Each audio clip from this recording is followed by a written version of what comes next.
ওং নমঃ শিবায়, ওং নমঃ শিবায়, ওং নমঃ শিবায়। বন্ধুরা, আপনার টাকা পয়সা ও ধন সম্পত্তি চাইলে আপনারা টাকা পয়সা ধন সম্পত্তি পাবেন। আপনারা গাড়ি চাইলে গাড়ি পাবেন। আপনারা বাড়ি চাইলে বাড়ি পাবেন। আপনারা সুখ শান্তি সমৃদ্ধি চাইলে জীবনে সুখ শান্তি সমৃদ্ধি পাবেন। হ্যাঁ বন্ধুরা, আপনি ঠিকই শুনছেন। এই সমস্ত কিছুই আপনি সুনিশ্চিতভাবে পাবেন দেবাদিদেব মহাদেবের কৃপায়। তাই দর্শক বন্ধুরা, এই পবিত্র শিবরাত্রির দিন অর্থাৎ এই 26শে ফেব্রুয়ারি 2025 বুধবার অতি অবশ্যই দেবাদিদেব মহাদেবের উদ্দেশ্যে এই 5টি ফুল অবশ্যই নিবেদন করবেন এবং এরই সাথে আপনি ওম নমঃ শিবায় এই মন্ত্রটি জপ করতে ভুলবেন না। দেবাদিদেব মহাদেবের আশীর্বাদে জীবন ধন্য করতে চান?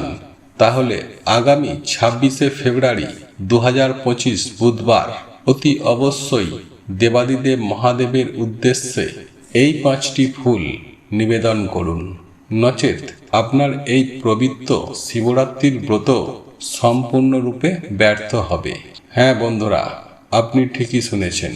কারণ শিব পুরাণে এমনটাই উল্লেখ করা আছে যে দেবাদিদেব মহাদেব অল্পতেই সন্তুষ্ট, তিনি একটু ফুল বেলপাতাতেই তিনি খুশি।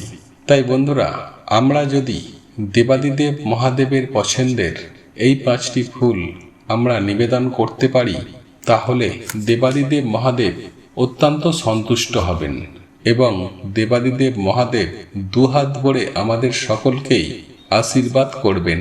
তাই সুপ্রিয় দর্শক বন্ধুরা, এই প্রসঙ্গে বিস্তারিত জানার আগে আপনাদেরকে বলে রাখি, আপনি যদি আমাদের চ্যানেলে নতুন হয়ে থাকেন তাহলে চ্যানেলটি অবশ্যই সাবস্ক্রাইব করুন এবং পাশে থাকা নোটিফিকেশন বেল আইকনটি ক্লিক করুন। কারণ আমি বিভিন্ন প্রকার তন্ত্রমন্ত্র, বশীকরণ, টোটকা, বাস্তু টিপস, জ্যোতিষশাস্ত্র, পুজো আরাধনা এবং ব্ল্যাক ম্যাজিক করা নিয়ে নিত্য নতুন ভিডিও আপলোড করে থাকি, যা প্রয়োগ করার মাধ্যমে আপনার জীবনে থাকা সকল প্রকার সমস্যার সমাধান হবে। চলুন এবার মূল আলোচনায় প্রবেশ করা যাক।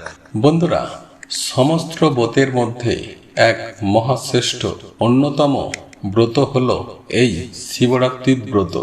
আমি সবার প্রথমেই বলে রাখি যে এই বিষয়ে অনেকেই ভুল ধারণা পোষণ করে থাকেন যে এই ব্রত মূলত মেয়েরাই পালন করে থাকে। তা কিন্তু কখনোই না। এই ব্রত যে কোনো ব্যক্তি নিষ্ঠা, ভক্তি ও আন্তরিকতার সাথে পালন করতে পারেন। এবং এই বিষয়টি আপনি নিশ্চয়ই জানেন যে সারা বছরে শিবরাত্রির সংখ্যা হল 12, কিন্তু ফাল্গুনের এই তিথিটি সবথেকে পবিত্র ও গুরুত্বপূর্ণ বলে গণ্য করা হয়ে থাকে। এই পবিত্র তিথিটির একটি অস্বাভাবিক মাহাত্ম্য ও গুরুত্ব রয়েছে। শাস্ত্রে বলা হয়েছে, এই দিন যদি কোনো ব্যক্তি পূর্ণ ভক্তি, নিষ্ঠা ও আন্তরিকতার সাথে দেবাদিদেব মহাদেবের যদি পুজো আরাধনা করে থাকেন, তিনি জীবনের সমস্ত দুঃখ কষ্ট দূর করতে সক্ষম হবেন। স্বয়ং ভগবান দেবাদিদেব মহাদেব তাকে রক্ষা করবেন। দেবাদিদেব মহাদেবের কৃপায় তিনি তার সকল ইচ্ছাই পূরণ করতে পারবেন। আসলে এই দিনটিতে উত্তর গোলার্ধে আকাশে গ্রহ নক্ষত্রের সংস্থান এমন হয় যাতে যে কোনো মানুষ তার আধ্যাত্মিক এবং অন্যান্য শক্তিকে বিশেষভাবে জাগ্রত করে তুলতে পারে। শাস্ত্র অনুযায়ী এই দিনটি নানা কারণে যথেষ্ট গুরুত্বপূর্ণ। শিব পুরাণ অনুযায়ী এই দিনেই শিব ও শক্তির মিলন হয়, আর যা থেকেই সৃষ্টি হয় এই গোটা বিশ্ব ব্রহ্মাণ্ড। শিব পুরাণ অনুযায়ী দেবাদিদেব মহাদেব এই দিন রাতেই সৃষ্টি স্থিতি এবং মহাপ্রলয়ের তাণ্ডব নৃত্য করেছিলেন। এই দিনেই দেবাদিদেব মহাদেব তার প্রতীক শিবলিঙ্গ হিসাবে জগৎবাসীর কাছে আত্মপ্রকাশ করেন। আবার এই দিনেই দেবাদিদেব মহাদেব সমস্ত পৃথিবীকে রক্ষা করেছিলেন কণ্ঠে গরল ধারণ করে। সমুদ্র মন্থনের সময় যখন ভয়ানক কালকূট বিষ উঠে আসে, সেই বিষের জ্বালায় যখন গোটা বিশ্ব ছটফট করছিল, তখন সেই সময় সৃষ্টিকে রক্ষা করতে এগিয়ে আসেন স্বয়ং দেবাদিদেব মহাদেব। এবং এই দিনেই ওই কালকূট বিষ দেবাদিদেব মহাদেব সে তার নিজে কণ্ঠে ধারণ করেছিলেন। এই বিশেষ দিনেই এই কালকূট বিষ কণ্ঠে ধারণ করে তার কণ্ঠ নীল হয়ে যায়। আর সেই থেকেই দেবাদিদেব মহাদেবের আর একটি নাম হয় নীলকণ্ঠ।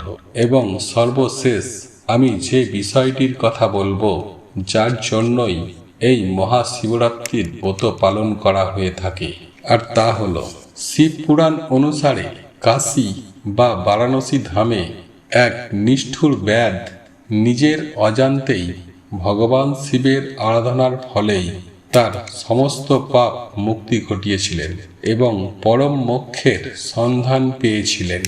তাই সব দিক থেকেই এই দিনটি যথেষ্টই গুরুত্বপূর্ণ।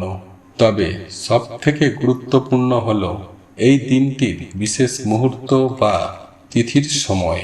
প্রত্যেক বছরেরই ফাল্গুন মাসের কৃষ্ণপক্ষে চতুর্দশী তিথিতে পালিত হয়ে থাকে এই মহাশিবরাত্রির ব্রত। শিবরাত্রি এই কথাটির মধ্যেই মূলত দুটি শব্দ রয়েছে, শিব এবং রাত্রি, অর্থাৎ শিবের জন্য রাত্রি উদযাপন।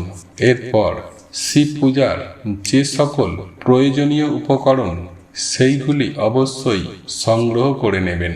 শিব পূজার জন্য যে সকল উপকরণগুলির প্রয়োজন তার মধ্যে অন্যতম হল জল, দুধ, দই, ঘি ও মধু, যাকে আমরা পঞ্চামৃত বলি।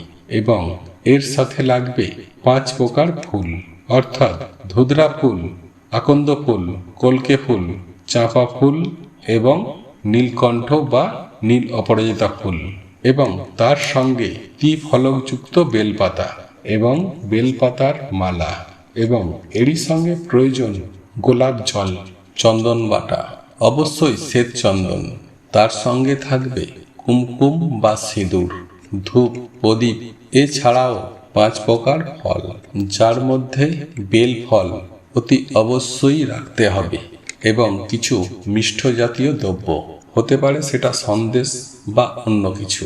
এই সকল উপকরণগুলো সংগ্রহ করার পর সন্ধ্যার সময় শিবলিঙ্গকে স্নান করানো প্রয়োজন।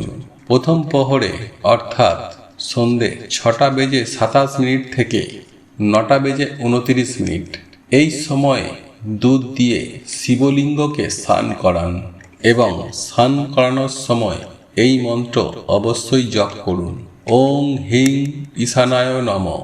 এরপর দ্বিতীয় প্রহরে অর্থাৎ রাত্রির 9:29 থেকে রাত 12:31 মধ্যে শিবলিঙ্গকে দই দিয়ে স্নান করান এবং এই সময় এই মন্ত্রটি উচ্চারণ করুন, ওং হিং অঘোরায় নমঃ।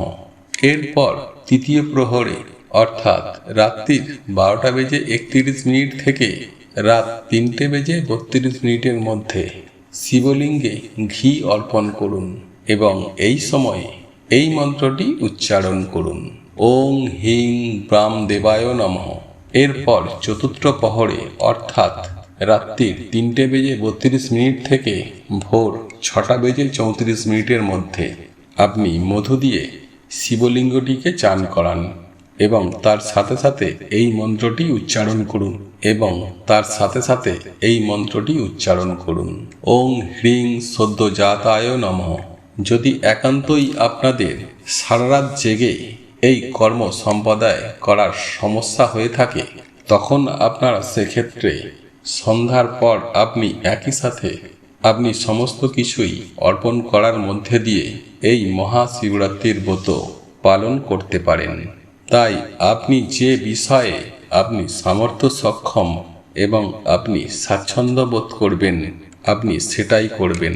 এবং আরও একটি বিষয়, আপনি যখন শিবলিঙ্গে জল অর্পণ করবেন তখন অতি অবশ্যই ওং নমঃ শিবায়, ওং নমঃ শিবায়, ওং নমঃ শিবায় এই মন্ত্রটি অবশ্যই জপ করবেন।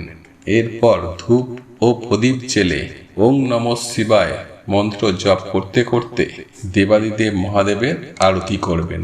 এরপর একে একে বেলপাতার মালা, ফুলের মালা, শ্বেত চন্দনের প্রলেপ, 5 প্রকার ফল ও মিষ্টি নিবেদন করে বাবা মহাদেবের চরণে মাথা টেকিয়ে প্রণাম করবেন। তারপর আপনার নিজের মনস্কামনা মনোবাসনা জানিয়ে দেবাদিদেব মহাদেবের কাছে ব্যক্ত করুন। বন্ধুরা, আমি আশা করব আপনারা বিষয়গুলি ভালোভাবে বুঝতে পেরেছেন এবং আপনাদের যদি কোথাও বুঝতে অসুবিধা হয় তাহলে নির্দ্বিধায় আমাদের প্রশ্ন করতে পারেন। আমরা যথাসম্ভব চেষ্টা করব আপনার প্রশ্নের উত্তর দেওয়ার। এছাড়াও আমরা সুখের চাবি চ্যানেলের পক্ষ থেকে ভগবান বা ঈশ্বরের কাছে প্রার্থনা করি আপনারা যেন সুস্থ থাকেন, ভালো থাকেন। ভগবান ও ঈশ্বর আপনার সহায় হোক, আপনার সকল মনোবাসনা পূরণ করুক এবং আপনি ও আপনার পরিবারের সকল সদস্যজনদের নিয়ে আপনারা সুখ, শান্তি ও আনন্দময় জীবন কাটান।